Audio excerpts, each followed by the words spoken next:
Welcome back to the AJ Sports Podcast, everybody. It's Friday, back to the end of the week. Already, first week of 2021 complete. Yeah. 2021's been okay so far to start, right? Sports world, yeah, it's been pretty solid. Yeah, just some disappointing stuff happened for us Canadian fans, for us Canadians out here, right? A lot of stuff happened this week, and we're actually 5 days away from filming this, from the NHL season starting back up, and the NHL will return. We'll have a 56-game schedule, Canadian division. I'm excited. You're excited. We're all excited for this. So we got a lot to talk about. Some NHL news came up this week. Yes, it did. Maybe some basketball as well regarding the NBA, and get to some soccer later on in the some soccer. So I think we should start with the NHL first. Yeah. Do you want to start with the Leafs and Sens being able to play in Ontario now? All right, let's go with that. So the Ontario government, the municipal government, has agreed on a deal, or they have agreed to let Ottawa Senators and the Toronto Maple Leafs play in Ontario. Now, I'm glad this is great because I can watch the Leafs actually play at home, other than anywhere else. So home games, Honestly, they should have done this in the start. Like all the other Canadian provinces already allowed their teams to play in their Canadian province. So it's like, might as well just let the Ontario teams play in Ontario. Exactly. Yeah. Well, So, that's a good sign, especially for the Leafs and the Senators, because now we actually have officially everybody can play in that division. So hopefully we get no positive. I doubt there's going to be many positive tests in the Canadian division because Canada's lower on cases, and they don't have to be traveling as much because they're going to be in the playing the same team a couple times in a row, right? Yeah, it's like we're not like the Central Division where it's like Tampa Bay, who's on the East Coast, has to go out and play like Nashville, who's literally in the Central of America. Exactly. I think it's the North Division for me is the most exciting, number one, and it's gonna be less problematic for the teams to play with COVID cases. Yeah, because Canada just got a smaller population in general, so yeah, less cases. Yeah. Speaking of cases, though, going into a team in the West, actually, is it the Central? Yeah, the Central Division. The Dallas Stars, 6 players and 2 coaching staff tested positive for the virus, which is pushing back some of the start to their season to be roughly January 20th, I believe. January 20th is when they're going to start their season. So not a great start for a team like Dallas, and kind of unexpected out of nowhere just for that to happen, but kind of expected at the same time because COVID right now in the States is not great, and it's not getting any better with all this stuff that's going on right now in the States.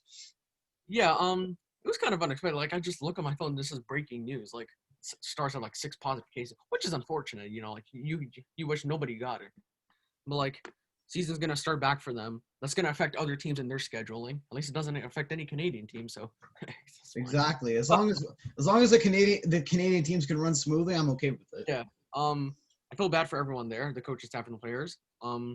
I wanted to see Miro Heiskanen have a. Here's the thing though with Dallas, they're already dealing with injuries too. I know. So, yeah, so I guess better time for their players to recover, more time, I guess. But like. Yeah, Bishop's gonna be out for a while. Sagan's gonna be out till March. Yeah. I don't know, man. And now with these COVID cases, it's tough. It's tough. It's tough to be a Dallas Stars fan. You just lost in the final. Can't watch your team. It's like, But at least for everyone else, the NHL season's gonna start. Right? 5 days, like I've said, 5 days. So gonna be very exciting stuff. Can't wait to cover all the games. What games are on the day? It's Leafs, Habs, Penguins, Flyers. Vancouver, and Calgary. Okay. Interesting. Oh, I think the Avalanche play too. I think. I'm not sure. I'm not sure, but there's a lot of games. Yeah, so it'll be good. It'll be cool. Exactly. Patrice Bergeron is now the captain of the Boston Bruins. I found this funny. How they named Marchand the captain for 15 seconds. I saw the video. It's hilarious. You can see Bergeron in his eyes. Like when they named Marchand captain, you can see that he was kind of mad because he just looked down and applauded. Obviously, it was a joke to just play with Bergeron a little bit because they know how much he wanted to be the captain, and they gave him the cap. Marchand honored by giving him the captain. Yeah. Very, very. I predicted this. I knew as soon as Chara was gone, Bergeron easily he would be the next captain. I mean, I don't think Marchand's ready yet. He's still younger. I think he's younger than Bergeron, And I think Bergeron's like likable. I feel like he would be the most likable on the team. He's the veteran. He's been there, right? And he can help the young guys. And the leadership that he brings to this team probably be as good, if not better, than Chars for me. For me personally. If Marchand didn't do like those petty things of like linking other players and like all of that, I think he might have been captain. But I think the Bruins knew like his backstory in the NHL. That they were like, we'll just give it to Bergeron. Yeah. And plus, like, still can't stand the Bruins. I was like, I'm a Leaf fan, but like. But we like Bergeron though. Bergeron's a good player. Bergeron's cool, even though he's a Leaf killer and Marchand, he's still like Bergeron. Exactly, he's still a Leaf killer. Speaking of Marchand and doing petty things and fighting, the NHL has made a rule or something about like fighting. So like, there's a new rule about. I'll explain this one. Yeah. So I saw today. Shout out to TSN for breaking this, or Sportsnet. But the NHL the referees have a new rule for the players. They have to fight. If they want a signal to fight, they have to go like this, and the referee has to see it. So then they'll have the indication that these two players are going to fight. So they just have to throw their hands up, and and the referees will know when they're going to fight, and then they're going to allow them to fight and go. I mean, I like that. I like that as well. Like you'll know if a fight's gonna happen. And with these divisions, there's definitely gonna be a lot of fights. I guarantee you, especially because Edmonton's playing Calgary like 10 times. Yeah. So Vancouver, I don't know, man. It's gonna be very exciting stuff. Yeah. Montreal, Toronto. Yeah, they'll be. Think about all the battles: Vancouver, Calgary, Ottawa, Montreal, Ottawa, Toronto. Like Winnipeg has like no rivalries. I guess Calgary, but like yeah, I think Calgary. Then you got California, like Ducks and Sharks. Battle of Alberta, Battle of Ontario. Oh man, it's gonna be very exciting. I can't wait to watch. And then, dude, Dallas, Tampa Bay. They were just in the final. So exactly. You're gonna get a lot of those games. And then especially the East. So they have all the right Washington, Pittsburgh, Bruins, Sabres, Devils, Islanders, Rangers, Flyers, Flyers, Penguins. They're all in the same division, so I guess that makes sense. Yeah. I see. I kind of like this fighting, bro. We're gonna see a lot of fights. It was a perfect timing to set that rule in place, actually. I think so too. Because before, like, you don't know, but I'm surprised they're actually allowing. I'm surprised they didn't take out fighting because of the COVID rules, maybe, but. I guess that doesn't matter. I mean, if you're already playing the season, you might as well just play how it normally plays. Yeah. Right? There's no holding back for like rules and stuff. Don't be like the OHL when they're not gonna allow body checks. It's like, what is that? Like you're already they might not even start until like if they do start, like it makes sense. But anyways, moving into our next topic, going into the AHL actually. The prospects for every single team are going to actually play in the AHL this year instead of their actual like OHL teams. They're going to actually move up to the AHL to play. Now, the AHL season doesn't start till, I think, February 5th, something like that, around February. So we're going to see a lot of the prospects be playing for the farm teams, like the Marlies. Whoever's on the Marlies, probably going to play on the Marlies. So like Nick Robertson, for instance, probably going to play there. Marlies. Dude, Dermott for the Marlies. Like, there's something wrong with Dermott. Now, there's been a report that they might trade Dermott because apparently he's the odd man out here. So, or we might just lose him to Seattle in the expansion draft. So, I don't really know. Mm-hmm. Yeah. But yeah, I'm happy that we get to see all of our team's prospects playing in like a higher intense league because usually they don't go right to the AHL. So it's going to be very exciting to see how these players would match up against other AHL stars. Hopefully, developing even better going into the NHL season. More depth pieces in the playoffs because they're probably going to have expanded rosters too. So like more depth options out there for the actual NHL teams. Yeah, exactly. Speaking of depth, NHL scrimmages. The scrimmages are happening like right now. The Leafs had their scrimmage. Kerfoot is day-to-day with an injury, an upper body injury. Sidney Crosby got injured yesterday. He got hit with Cody Ceci out of all people. But I think he's back on the ice. He had to leave ice. They're going to show the Leafs scrimmages actually tomorrow. They're going to show the Leafs scrimmage and they're going to show the Habs scrimmage, I think, tomorrow as well. The Leafs scrimmage was looking really nice. The Habs and Leafs, they're looking really good in the scrimmages. I'm not going to lie. Matthews scored in his scrimmage game, of course. Literally Matthews. Toffoli scored in his scrimmage game. So. Bit my guy Toffoli, so yeah. Exactly. But yeah, it's the scrimmages are happening. It's official. I was watching the Edmonton scrimmage as well. McDavid's looking good. Uh-huh. That guy from Sweden who played overseas and I think during the summer was his name. Yeah, him. He was looking pretty good in practice today. Was it today or yesterday? He's been good. He just hasn't been like his relationship with the organization with the Oilers has just not been good. But he's a good player though. That's why they sent him. The scrimmages were looking really nice. So we're gonna see a lot of play, a lot of roughness, aggressiveness, and a lot of goals. So I think a lot of goals. Yeah, and a lot of big. Like I feel like these games, they're not gonna be like 1-0 every time. It's probably gonna like with high. these rivalries, you're gonna know how to beat your opponent. So I definitely see more than 3-4 goals each game, or more than 3 goals, like 4-3, 3-3, like stuff like that, or like 3-4, like whatever. You know what I mean? I think on average, like games will go up to over 4 goals, 4 to 5 goals. I think so. I'll take over on the 4. I think so. I'm going to go to the World Juniors with some heartbreak over here. Yeah, well, let's go into the bronze medal game first. So after Canada beat Finland, Finland makes it to the bronze, that plays for third. And after the States beats Russia, Canada beat Russia, and the States beat Finland. So Finland plays the Russians in the bronze medal game. 1-0 Russia, I believe. I think it was, yeah. And then I think it was. But Russia played terrible. I'm sorry, they played terrible. Then Finland took over and won the game 4-1, scored 4 extra goals. Now, let me say something. That goalie for Russia, he's not good, man. He's not great. He was always shaky in the games. It wasn't great. I think he's good. It's just that he just needs trouble with his stick handling. Like we've seen it against Canada. He kept dropping his stick. He's a good goalie. Like we've seen him play in the KHL. Like he's outstanding over there. He was all right. He was decent in the World Juniors. Like he's not bad. He just had a tough time here in the World Juniors. Now in the game, Askarov wasn't even that bad. He made some saves. It's just that Finland wanted it more. Now shout out to my guy Topi Niemela, Leafs prospect, owning the Best Defenseman award in the World Juniors. Shocking. They win the Best Defenseman of the year, and they just don't play that in the regular season. Okay, that is true. Last year was Rasmus Sandin, too. So, you know what? Hey, we'll take it. Least prospects out here. But, like, I think Finland wanted it more. Like, you can see when you were watching the game, like, they had more energy into the start of the game, and Russia was just slow off the gate. Like, they were just slow. I think, like, because they were still hurt from the loss they suffered, like, the night before to Canada. Yeah. It was like Finland put out a good game against the Americans, so I think the next day they were just fired up to at least get a medal because they almost came back and beat the U.S. Exactly. So they managed to get bronze, and that I'm happy with that. I mean, I predicted Finland. You predicted Russia. I predicted Finland to win that because I personally think the Russians have downgraded like this. Like they're not as good as they used to be. Yeah, I don't think so anymore. I think there's something wrong with their talent. I feel like Finland, the U.S., and Canada.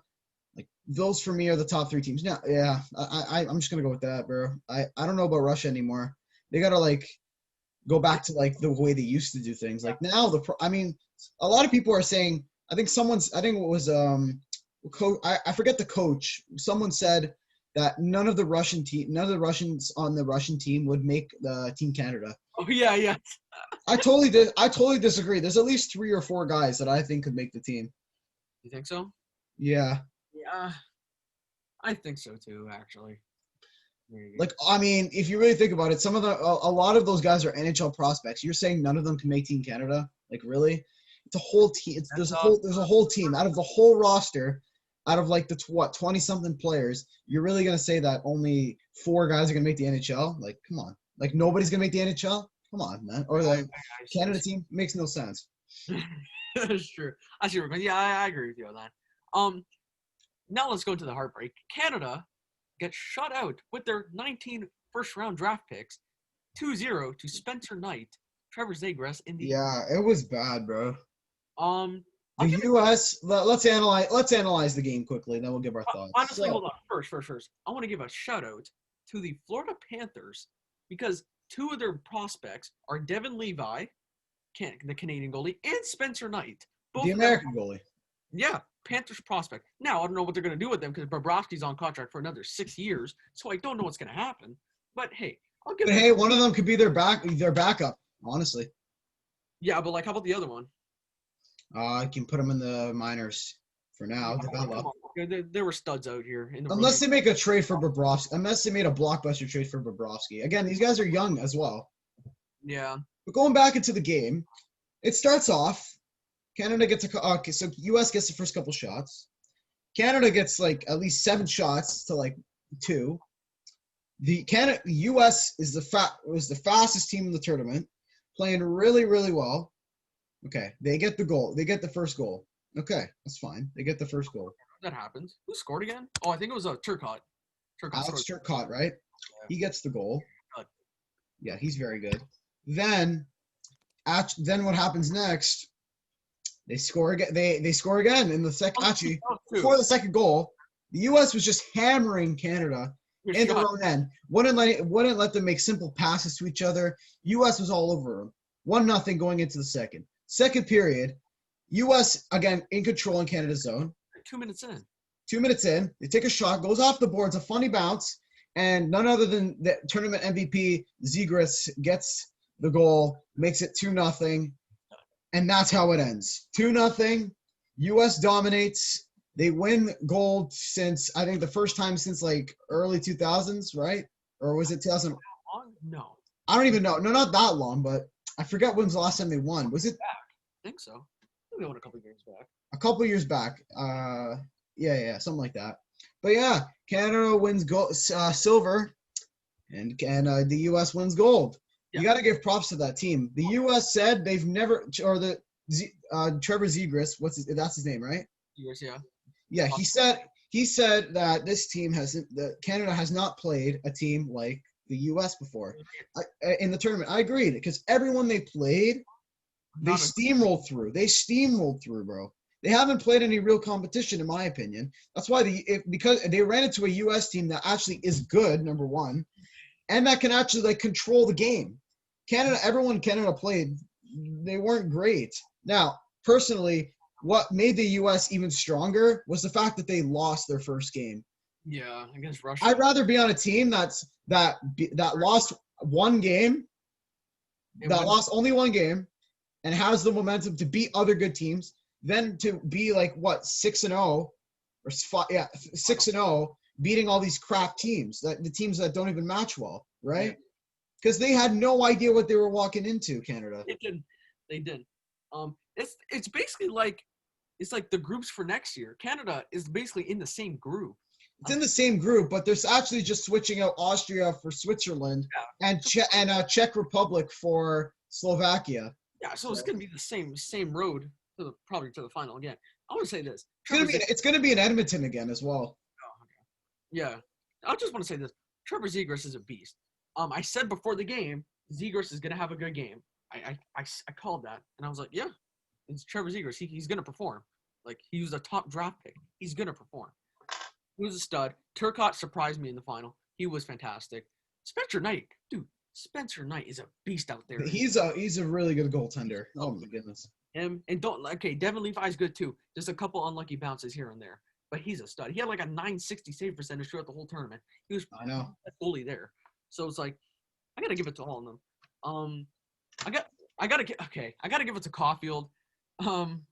I know Habs prospect, but I'll give it to him. He had a great World Juniors. Him, Zegras, Turcotte, Spencer Knight. I'll give it to Canada too. They had a great World Juniors. They just couldn't capitalize in the final. Yeah, they did. Yeah, they did. They won gold. They would have been probably the best World Junior team I've ever seen. But that's the thing. If they didn't win gold, what's the point of even considering them a top team, right? You have to determine if a Canadian team is a top team, they got to win gold, man.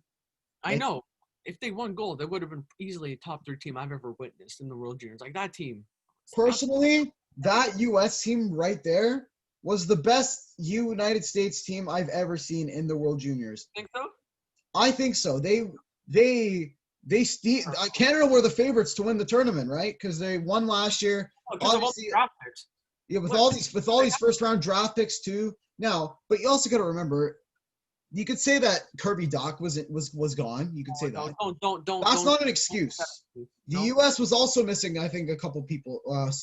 Nick Robertson should have played. Nick Robertson would have been there, right? They missed him. The excuses can't be there for that. You can't have those excuses.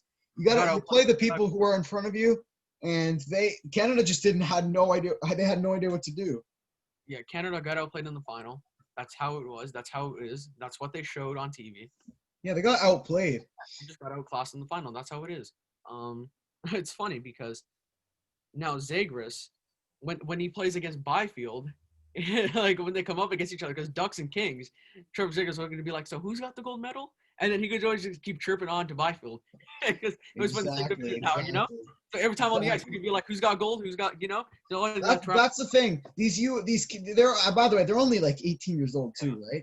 So that can be, they can have whatever they have that over the other U.S. players, have that over the Canadian players forever.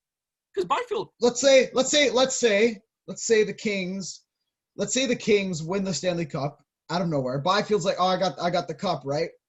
Zegers could hold up his gold medal, be like, I got the gold medal. Yeah, I know. Right? Or like, what happens if Byfield never wins a cup? Zegers would be like, I just got the gold, man. That's all. He doesn't even need to win a cup. They just have the gold medal. Just exactly. Winning the World Juniors is a very, very high accomplishment. It's very important. Yes. Very important for a player's profile and really and how they play in the NHL. It's literally like the only Olympics you'll get every single year. Yeah. Think about it. Honestly, yeah. In hockey. Like, yeah, I want to, but before we go into our next topic, I want to say shout out to all of them, Canada, U.S., all the teams that participated. Yeah, all the teams actually took the courage to actually come during a pandemic, agree to play, do all these COVID tests, play in a bubble, which they've never played in before, right? So shout out to all the players. Shout out to everyone who made it possible. It was a great experience for these kids. A lot of them are prospects. A lot of them are going to be in the NHL this year. Good luck to everyone in that organization. Can't wait to see you back in December. 12 months now until the next World Juniors. Hopefully Canada can get the win this time. Yeah. Let's go to the NBA now because I'm going to get a little heated. But before that, let's talk about the Sixers and what has been transpiring there. So yesterday, they played the Brooklyn Nets, right? Okay, I'll tell you. Hang on, but I'll get it. I'll tell you exactly what happened first. Then get into it. So before they actually started playing the Nets, I think it was during or like after. I think after the game. Maybe after the game they found out, but it was a tweet saying Seth Curry tested positive for the coronavirus, and he was sitting right next to Embiid and all of his teammates in the game. He wasn't playing, I think, because I don't know why he wasn't playing, but he got injured. I'm not quite sure. He got injured, but he wasn't playing. Now the whole team has got to face a 7-day quarantine. Yeah, they have to quarantine there. And I know they have to quarantine in New York as well. Yeah. So by the way, those courts are fire, bro. The New York Nets courts yesterday with those blue, like light blue jerseys, bro. I know. Think about this. It was all right. Now to the game. The game was a good game, but think about this: the Nets without KD, without Kyrie, they get the W because Kyrie was out for personal reasons. He told the coach, and KD had to quarantine for COVID protocols. So with the likes of Karis LeVert dropping over 20, Joe Harris dropping over 20, Allen dropping solid points, the bench came through and got the win. That's very, very impressive from this team, considering that they got that team right there, got swept by the Raptors in the summer for the NBA championship. Now I get it. There's a different coach, different atmosphere. But if this team could win games without KD and Kyrie, look out, man! Like for real. I know, man. I'll tell you, they're gonna win. They're gonna win the championship. Their depth proved yesterday to be insane. Like again, you said it yourself: LeVert, Allen, Harris. Yeah, exactly. The Sixers. Yeah, go ahead. The Sixers aren't even that bad. Like they're actually decently good. Like the Sixers were on a hot streak, like 7-1. They ran into this team stopped that team, right? Yeah. So I'm very impressive with this Nets team. I'm looking forward to watching them play in the playoffs because they're definitely making it. Oh yeah. without a doubt. And I really want to see them match up well with the Lakers when they have a full healthy team. And same with the Lakers. I want to see that matchup right there. That's gonna be. I feel like those two. That's gonna be a close game. I don't know who to predict there because you got to look at the star players. I feel like the better star players are on the Lakers personally, like LeBron and AD. The Nets have more depth. I think the Nets have more depth than yeah, same. That's what I'm thinking. Like their bench is better than the Lakers, but the Lakers have good star players, so Star power wise, I'll go with the Lakers. can't wait to see that. Can't wait to see them match up. Oh yeah, probably in the final. Before we get heated with the Raptors, that's our final NBA topic. LiAngelo Ball signs a G League contract, and Jeremy Lin. So Lin signs a G League contract with the the Warriors farm team. I'm pretty sure. And LiAngelo, where did he sign? I didn't see anything like. Wasn't it LA? Wasn't it LA? I think it was LA. Oh, he did. Congrats to him. Hang on, let me check. I'm pretty sure it was LA. Let me just double check. Stevenson got a contract, and Michael Beasley have also signed G League contracts. So congrats to all of them. Hopefully they all make it to the NBA. Again. Yeah, let me see. LiAngelo Ball. It's all it said was he's just signed. I think it's the Lakers. I think it's the Lakers G League. I'm not 100% sure. I'm pretty sure. The Raptors want to sign someone. I'm pretty sure the Raptors did sign a player, but I kind of forgot his name. But yeah. Congrats to all of them. Jeremy Lin back in the NBA technically. That's technically, great. yeah, he's in the G League, so pretty solid news the there. And shout out to my fantasy team. De'Aaron Fox is now healthy. Okay. There we go. It looks like we might be able to pull this week off and win. I'm projected to win, so it's tough. It's been a rough start for you, but we're 1 and 2. But I said it from the beginning. Me and you are going to be top 2 for both the playoffs, and then we'll be fine. We'll come top 2. Exactly. All you have to do is make the playoffs. You saying De'Aaron Fox is healthy? Great segue to our next topic. The Toronto Raptors play the De'Aaron Fox and the Sacramento Kings tonight in Sacramento. Actually, about an hour and a half from when we're filming this. An hour and a half. Playing against the Sacramento Kings, bro. I'm hopeful the Raptors can win here. Oh, you're hopeful. Oh. Yeah, it's come to this point already. The Raptors are 6-1, bro. 1-6. I wish. 1-6. Sorry, they have one win against the Knicks, number 1. First of all, they haven't even played the Lakers, the Bucks, the Heat, the Nets, and they haven't played any of those teams. Haven't played any Western Conference team like that. Now they go to Golden State and Portland. So another 2. And the Clippers. They didn't even play the Clippers either. Clippers, fantastic. They're losing to teams like the New Orleans Pelicans. Yeah, the San Antonio. Personally, honestly, from what I'm seeing, quote me on this: the Atlanta Hawks are going to be better than the Raptors. Oh yeah, we discussed this already. They're going to be better. The Raptors might not even make the playoffs. I'm the Magic. Look at the Orlando Magic. By the way, hopefully Markelle Fultz gets better. Yeah, Markelle Fultz suffered a torn ACL. Another injury. Hopefully he got the bag now. He already got paid. So it was like, hopefully he could just come back and have another good season because he was already off to a tear. He was already off fantastically. So it's like, hopefully he can come back next year, be healthy, and put up another good season. But yeah, if you're seeing teams like the Cleveland Cavaliers having a positive record so far. The Knicks have a positive record. The Knicks, where the Raptors sit at. Like, the Raptors, I think, I'm not sure. I think they're last place. I think they're last place right now in the NBA. Mm-hmm. I'm pretty sure they're last place. Yep. This is what they have to do. So they're playing Sacramento tonight. They need a center. Exactly. They need a center. A lot of people are saying start Boucher. I want to see how that works, actually. Personally, I think Aaron Baines comes off the bench. Baines could come off the bench. Try starting Boucher because Boucher could put up decent points. Again, sorry. If what's his name? Aaron Baines put up a casual 12, a casual 10 against the Suns a couple days ago, we would have beat the Suns. That's how you know we're getting no productivity from the center position. Did he get 0 points? Siakam had 32. Fred VanVleet had a good game. Lowry, who's not playing tonight, he had a decent game. Lowry's not even playing tonight, so. I know. And it's probably another loss. De'Aaron Fox probably going to drop 40 on us. Just like Curry on Sunday. He's going to drop probably 50. Unbelievable. I can't watch this. Obviously, yeah, sure, I'm obviously going to watch it. But, in my head, I'm like, how much longer can I take? I haven't seen the Raptors this bad in, 8 years. I mean, do we really want to watch, or are we going to play Chell? I'll watch it on my phone and then play Chell. But, dude, I haven't seen the Raptors this bad in, 8 years. They made the playoffs, 7. This is bad. They're probably honestly, I don't know, bro, if they're going to make the playoffs. I don't know. Honestly, just tank for a lottery draft pick. Because they're going to play the Celtics at least 3 times. The Yep. Celtics are gonna win every time. That I team know. is. I can't see the Raptors match up with any of these other teams. I can't. It's just not possible. There's no way. Not even the Chicago Bulls. Like the Chicago Bulls will probably beat. Top 50. Yeah. Unbelievable. Otto Oh Porter. man, like the Pistons aren't even that bad either. Like, Like, dude, I don't know. The Heat, like, I'll actually pull up the standings right now. I'll even pull though up I'll pull up the standings right now actually, and I'm pretty sure the Raptors are last, if not second last.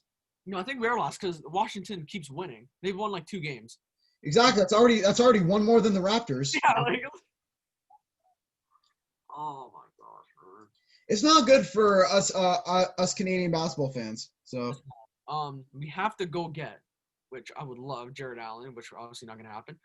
Remember, actually the Raptors are second last. Last place, the Detroit Pistons, who are 7-1. So 1-7. 1-7. Sorry, yeah.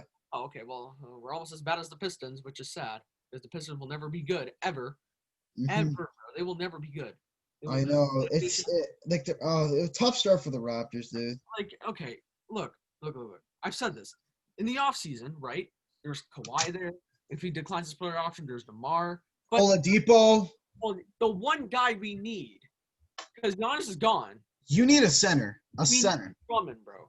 Drummond is a beast in Cleveland with, like, Colin Sexton and Darius Garland. Imagine if he comes to Toronto. Dude, I wouldn't even be mad. There were rumors of him of Tristan Thompson actually going to the Raptors. I wouldn't even be mad at that. He's not even going to come. He already signed the contract with Boston. Exactly. If we could put up a lineup, right, of Drummond as center, Pascal, OG, Fred VanVleet, and then get another point guard, maybe like Victor Oladipo, because like Lowry's gonna be like. And I would trade. Trade. I would trade Powell. Yeah, like trade. Yeah, or just sign a point guard in the offseason. If you could sign a point guard and Andre Drummond, dude, the team is fine. There's so many centers they could try and go for. Now, I saw this trade earlier, like a fantasy trade here. Malachi Flynn and Norman Powell for Clint Capella.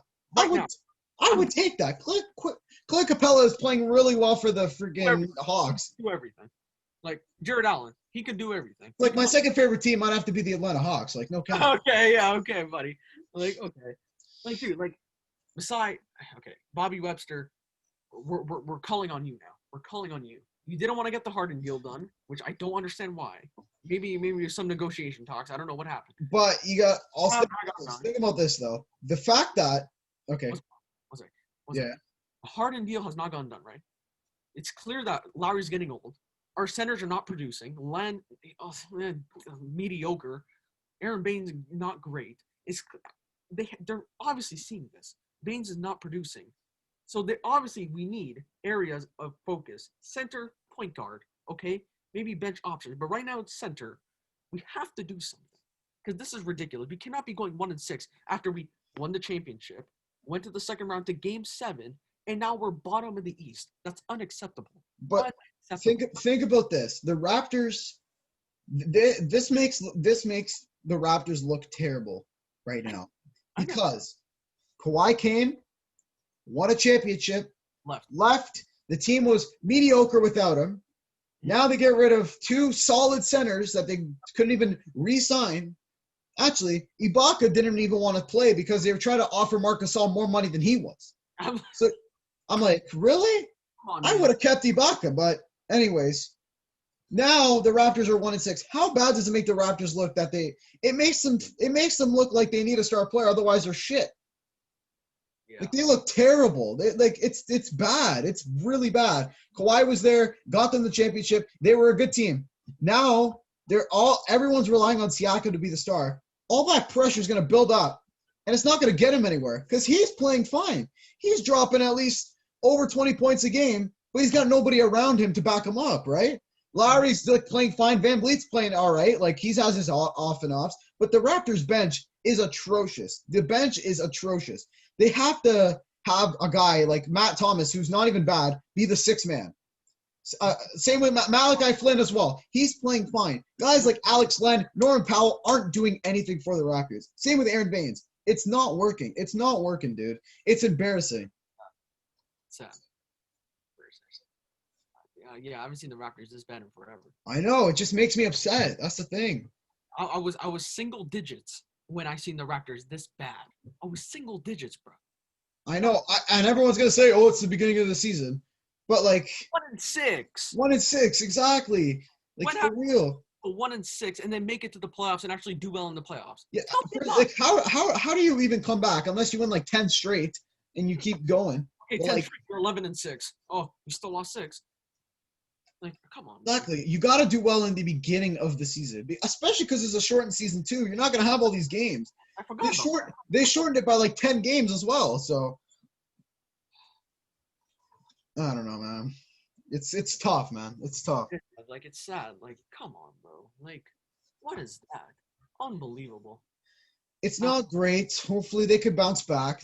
A win today would put them back to where they were. Then they just got to keep going, just keep going. winning. You play Golden State next. We're not winning that. I know, man. Dude, They put themselves in a hole, man. They put themselves in a hole. Dude, Wiseman's going to bully Baines in the paint. Wiggins is going to bully them in the paint. Draymond Green, he's going to put up like 2 points, but he's still going to put up like 12 rebounds.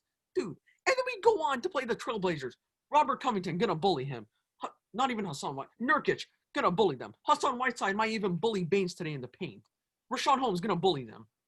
Our centers are not good. We're going to get crushed on the glass today. I'm telling you. We're going to get this is why didn't they make an offer to Ibaka properly? Like, you were going to lose one of them anyway, so why try and keep Gasol? For me, Ibaka is a better center than Gasol. Gasol's older. He's like 5 years older, I think. Exactly. So why are they trying to offer him more money? Let him walk. Let Ibaka stay. Because he and Boucher are very similar. Maybe because Ibaka comes off the bench really well. So start Boucher, potentially, or Ibaka. He could literally just mentor Chris Boucher. Exactly. But no, they let him walk. So think about this. Gasol is gone. That's another top center. He's gone. And Kawhi, they didn't re-sign Kawhi, so. Oh, and Danny Green. And Danny Green. Like, I'd honestly take Danny Green right now. I'm not even lying. Danny Green over Norman Powell. I'm like, for real. So, I mean, if they kept Danny Green, you could have had Van Vliet at point guard, Danny Green at shooting guard, OG, Siakam, and Ibaka. That's a solid lineup. You have Lowry coming off the bench. That's solid, bro. Or you could just flip Lowry and like put Danny Green as a 6-man, and then have exact. Oh man. Wow, look at that. We came up with that plan like just like that. I know, and some of these guys aren't that much money in the NBA apparently, right? So. Yeah.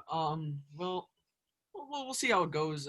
Game 8? No, we're 1-6. Yeah, game 8 tonight against Sacramento. I'll say Raps. If they go 1-10, they're not making the playoffs. There's no chance. There's no chance, bro. Oh no. Yeah. Well, I'll say Raps by 7 tonight, but like Raps win. It's like, oh well. Yeah. Final topics here. Aston Villa lose 4-1. Now, before we get into that game, I think yesterday or the day before, Aston Villa's whole team, before the third round of the FA Cup against Liverpool, the top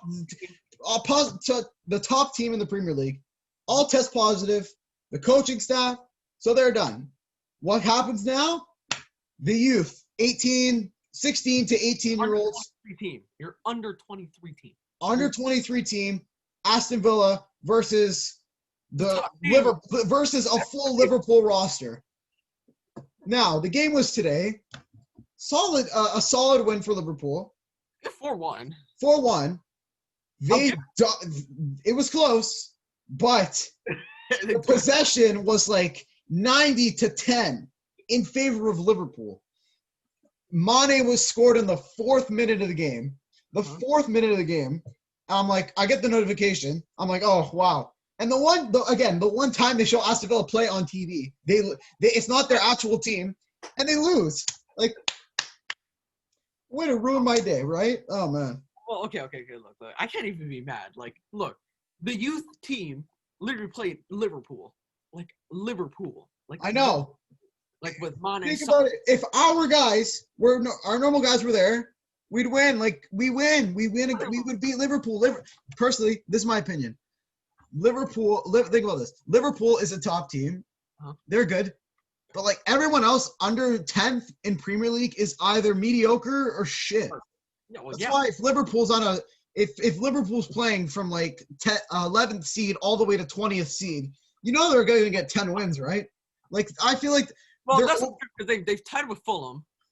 They've tied with like. I know, but like you would assume they'd win at least 90%, 85%, or like 85% of the games in the season.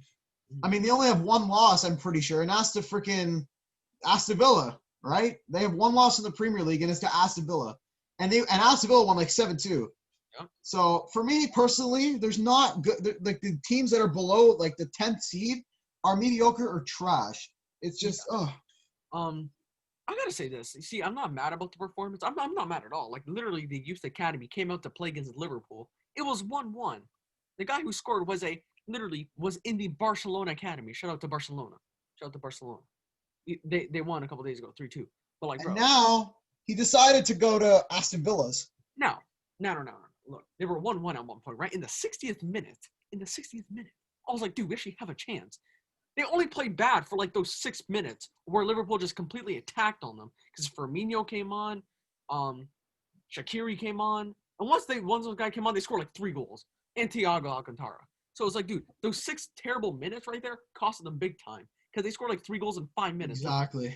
So it was like, dude, other than those 5 minutes, if it wasn't for that, it would have been time 1. So it's like, I cannot be mad at the youth academy. They're still learning, and this was again a great learning experience for the team. For the youth academy team, because you actually played a top tier team in the Premier League. None of these guys, not one player, had experience playing in the Premier League. But the thing is now, I'll give them credit. They're gonna have to play the second Premier League game coming up because they're out for. I don't even know how long the normal team's out for. I don't even know because they play Wednesday, I think, against Tottenham. So I don't know if they'll be healthy. I really don't know. Yeah. That's about 5 days from now, so they got lots of time to recover from COVID. So they got time. So I think they're eliminated from FA Cup. They're just unlucky again. Like I don't know. And Barcelona win 3-2. Juventus wins 4-1. There you go. So our teams are chilling, except Aston.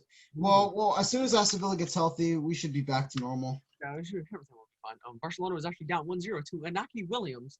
And Atletico Bilbao. Remember, Williams, 81 overall card in FIFA with 94 pace. You were complaining about him. Yeah.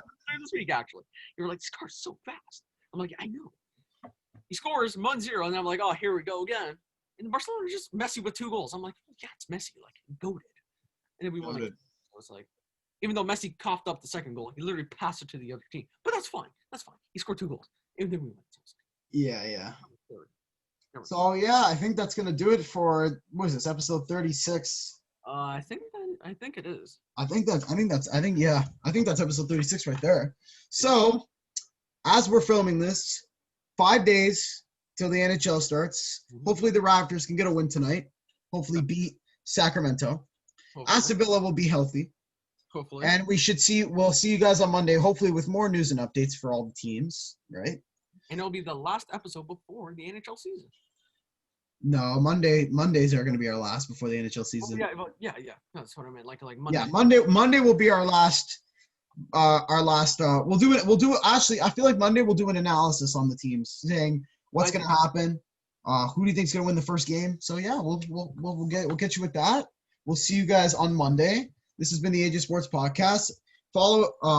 Subscribe, leave a like and a comment on the video. Share it with everyone that you know.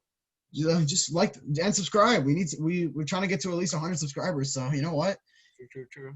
This is fun to do. This is fun for us, and hopefully you guys enjoy the video. So leave a like and a comment on the video. See what you guys want us to talk about next, and we'll see you guys on Monday. Take care and peace, boys and girls.